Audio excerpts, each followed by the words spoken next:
Salam sejahtera semua murid. Dalam video ini, cikgu ingin berkongsi tentang ayat tanya. Ayat tanya ialah ayat yang digunakan untuk tujuan menanyakan sesuatu hal. Di hujung ayat tanya mesti ada tanda tanya. Ayat tanya 或者我们所谓的疑问句就是用来发问的造句。疑问句的尾端一定要有问号。Dalam video ini, kita ingin belajar tentang ayat tanya yang mengandungi kata tanya. Apa itu kata tanya? Kata tanya ialah perkataan yang digunakan untuk menanyakan sesuatu. Jika kata tanya digunakan di hadapan ayat tanya, kata tanya perlu disertai partikel ka. 今天我们要学的疑问句是有疑问词的疑问句。什么是疑问词呢？ Kata tanya 是用来发问的词。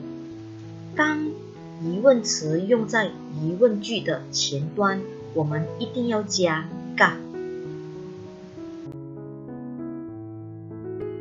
Murid-murid, mari kita buat sedikit ulang kaji tentang kata tanya yang boleh digunakan dalam ayat tanya. Yang pertama, siapa? Siapa untuk bertanya tentang orang. Yang kedua, apa?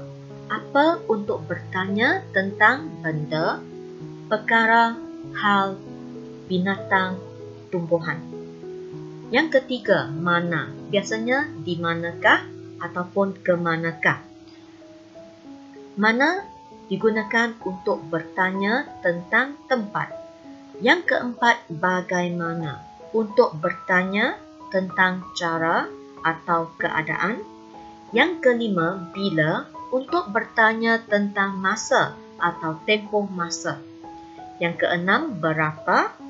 Berapa untuk bertanya tentang bilangan. Yang ketujuh, adakah?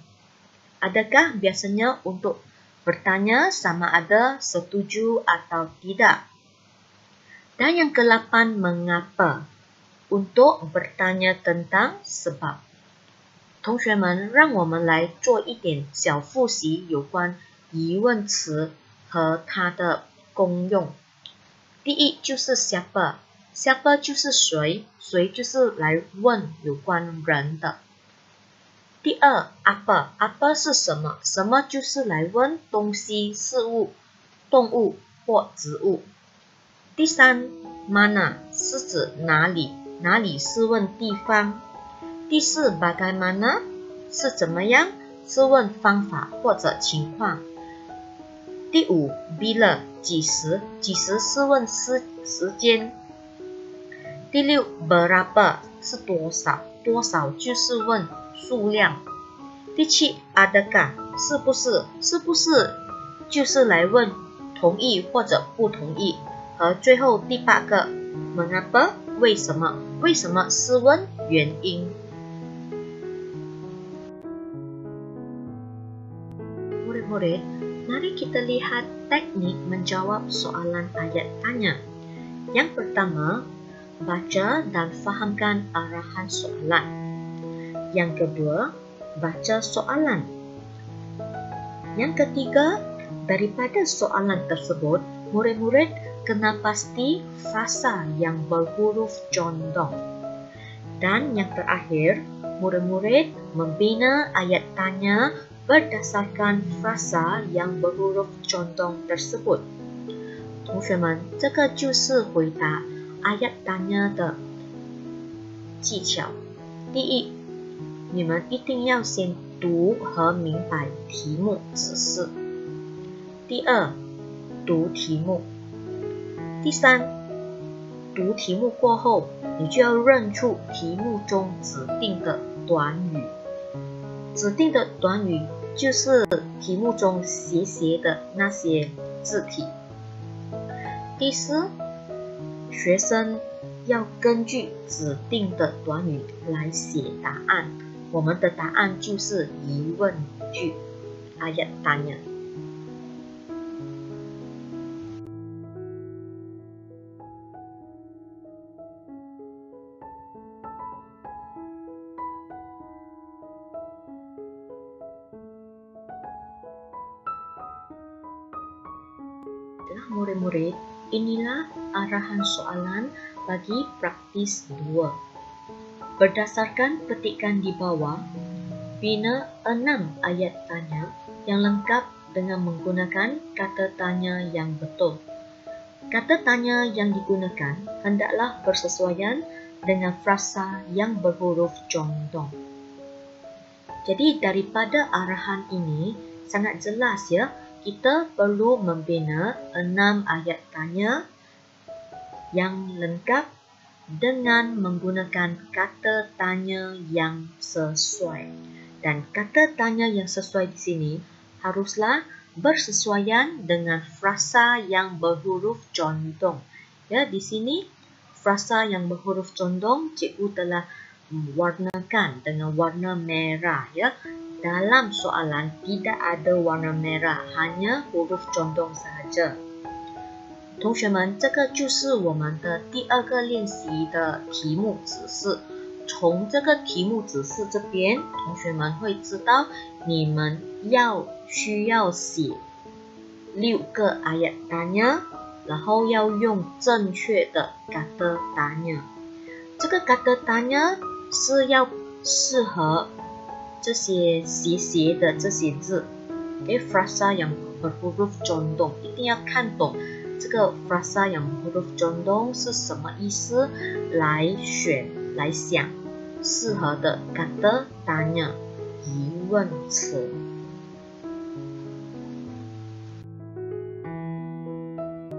Ini ialah ayat pertama yang mengandungi frasa berhuruf condong. Frasanya ialah masalah sikap masyarakat.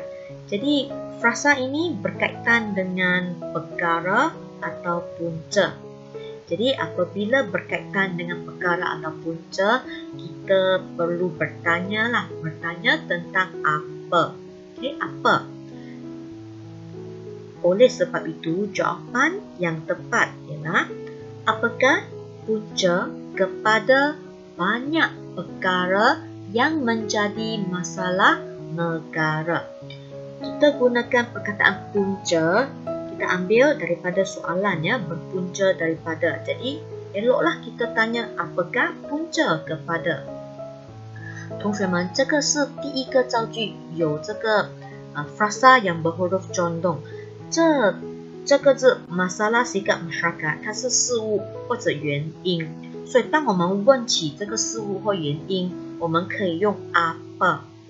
apa。 所以在题目看到了，我们从题目这边看到答案，这个答案是 apakah。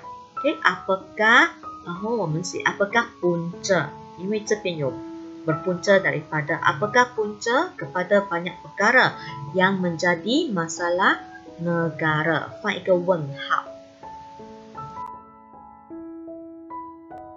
Seterusnya ayat kedua, sekiranya masyarakat bersikap acuh tidak acuh, membuang sampah sarap dan segala benda dibuang ke dalam sungai tanpa rasa bersalah, sudah tentu akan merosakkan ekosistem.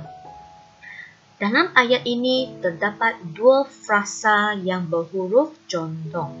Maksudnya, ayat ini kita perlu bina 2 ayat tanya. Jadi kita bina satu demi satu lah ya. Kita lihat ya, ini jawapan untuk ayat tanya yang kedua. Frasa yang condong, berhuruf condong ialah masyarakat. Okey, masyarakat ialah orang. Okey, orang. Apabila kita bertanya tentang orang, kita gunakan kata tanya siapa. Jadi, ayat tanya yang sesuai ialah siapakah yang bersikap acuh tidak acuh, membuang sampah sarap dan segala benda ke dalam sungai tanpa rasa bersalah. Okey, jadi kita tanya siapa. Okey, jadi inilah jawapan yang tepat. 同学们，这个第二个造句有两个斜斜的部分，就是 frasa yang berhuruf condong， 我们要写两个 ayat tanya， 所以这个是我们的第二个 ayat tanya， 我们分开写的。OK， 我们看这个 masyarakat 是人，社会是人。当我们问人，就是要用 kata tanya siapa， 所以我们的答案是 siapakah。接下来我们的造句一定是有一个 tanda tanya 在后面。Terusnya ayat ketiga sama dengan ayat kedua, tetapi frasa yang berhuruf condong ialah merosakkan ekosistem. Dan apabila kita membaca dan memahami ayat ini, kita lihat ya, sudah tentu akan merosakkan ekosistem. Maksudnya bahagian ini berkaitan dengan kesan. Jadi apabila kita bertanya tentang kesan, kita gunakan kata tanya apa. Jadi soalan yang boleh ataupun kata ayat tanya yang boleh dibina ialah apakah kesan daripada masyarakat bersikap acuh tidak acuh, membuang sampah sarap dan segala benda ke dalam sungai tanpa rasa bersalah. Kita guna apakah. Dan ayat ini berakhir dengan tanda soal. 同学们，这个是我们的第三个 ayat tanya。我们还是用回刚才的造句，还记得吗？那个造句里面有两个斜斜的部分，就是要有两句的ayat tanya。所以在这边，当我们读到这一句，它有一个部分是写 sudah tentu akan merosakkan ekosistem， 所以我们明白到的是它在讲到影响。Okay, akan merosakkan ekosistem。所以当我们问影响的时候，我们一定是用到 kata tanya apa。所以我们的 ayat tanya 里面就有 apakah kesan daripada masyarakat bersikap acuh tidak acuh, membuang sampah sarap dan segala benda ke dalam sungai tanpa rasa bersalah。我们用回里面的字，再加上我们的一个问号在后面。Seterusnya ayat keempat. Banyak kerosakan alam sekitar berlaku disebabkan sikap masyarakat yang hanya mementingkan diri sendiri. Frasa berhuruf condong sikap masyarakat yang hanya mementingkan diri sendiri ini ialah punca. Dalam ayat keempat ini, frasa ini ialah punca. Jadi apabila kita bertanya tentang punca, kita gunakan kata tanya apa. Jadi ayat tanya yang sesuai ialah apakah punca banyak kerosakan alam sekitar berlaku. 这个是我们的第四个造句。在这个造句里面，我们把这个斜斜的短语写下来，那个就是 sikap masyarakat yang hanya mementingkan diri sendiri。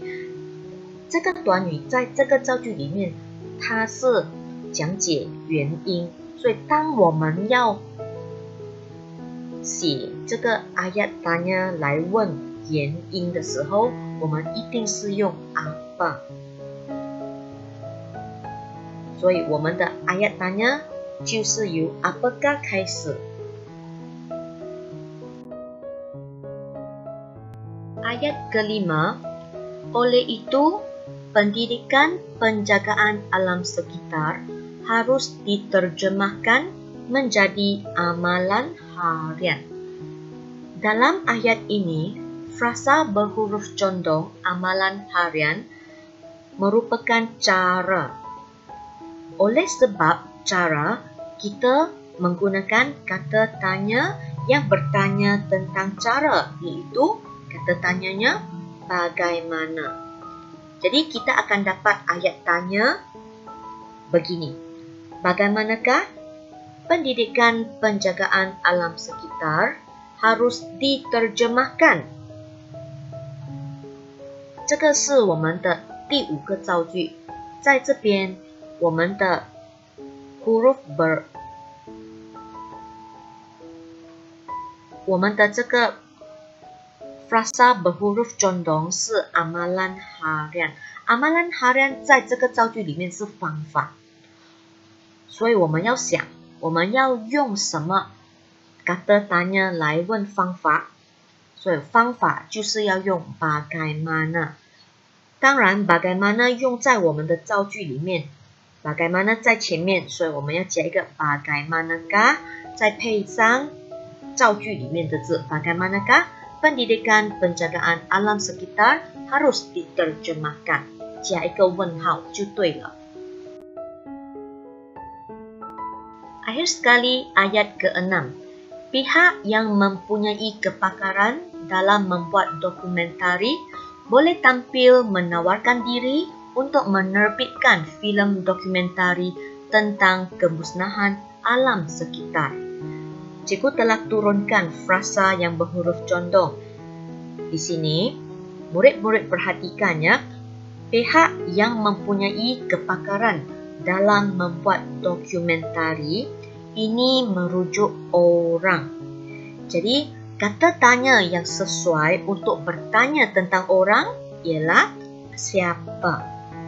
Jadi, kita akan dapat ayat tanya yang berbunyi, siapakah yang boleh tampil menawarkan diri untuk menerbitkan filem dokumentari tentang kemusnahan alam sekitar, dan diakhiri dengan tanda tanya。 同学们，这个就是我们的第6个造句。在这边，你们看看 pihak yang mempunyai kepakaran dalam membuat dokumentari， 这个 pihak 就是人，人就是要用 siapa 来问，所以我们的造句就是由 siapakah 开始。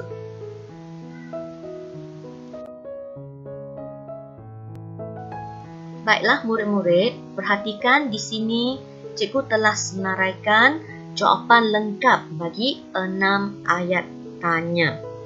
Setiap ayat tanya ini kita mulakan dengan kata tanya yang sesuai dan diakhiri dengan tanda tanya. Slide ini disediakan 3 ayat tanya. Dan slide seterusnya 3 ayat lagi ya. 同学们，这个就是我们的完整答案，我们要写的6个 ayat tanya。 你们要记得每一个 ayat tanya 要用一个 kata tanya 来开始，过后写完了，记得一定要放一个问号。这边是我们的3个造句，接下来还有3个造句。